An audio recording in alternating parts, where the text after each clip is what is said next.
নমস্কার, আমি অয়ন্তিকা আর আপনারা এই মুহূর্তে দেখছেন বাস্তব নিউজ। বিস্তারিত খবরটি জানতে সম্পূর্ণ ভিডিওটি দেখুন। ধন্যবাদ।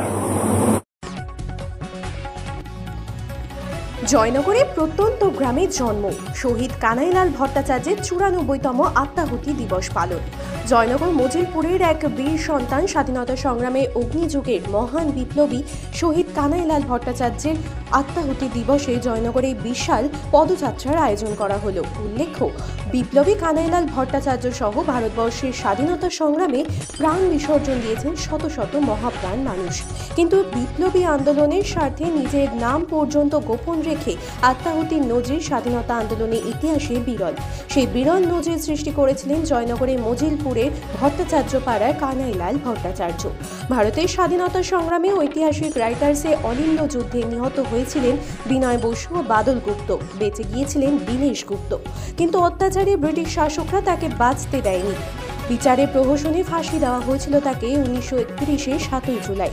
আর 1931-এর 27শে জুলাই দীনেশ গুপ্তর ফাঁসি হুকুমদাতা আলিপুরের তদানীন্তন দায়রা জজ আর গর্লিককে আদালতে গুলি করে হত্যা করে বিচারপতি শেষ বিচার করেছিলেন জয়নগর মজিলপুরে কানাইলাল ভট্টাচার্য। গার্লিক সাহেবকে হত্যা করার পরে তীব্র বিষ পটাশিয়াম সাইনাইডের ক্যাপসুলকে আত্মাহুতি দিয়েছিলেন কানাইলাল ভট্টাচার্য। মৃত কানাইলাল ভট্টাচার্যের পকেটে সেই সময় পাওয়া গিয়েছিল একটি ছোট্ট চিরকুট। তাতে লেখা ছিল, ধ্বংস হও, দীনেশ গুপ্তকে ফাঁসি দেওয়ার পুরস্কার লও, ইতি বিমল গুপ্ত।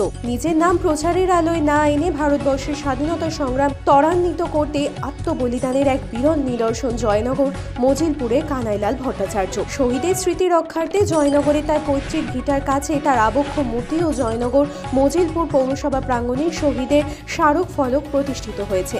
প্রতি বছর 27শে জুলাই অত্যন্ত শ্রদ্ধার সাথে তারা জয়নগর মজিলপুর জুড়ে এই মহান শহীদের আত্মাহুতি দিবস স্মরণ করা হয়। আর আপনারা সেই ছবি সরাসরি দেখছেন শুধুমাত্র বাস্তব নিউজের পর্দায়।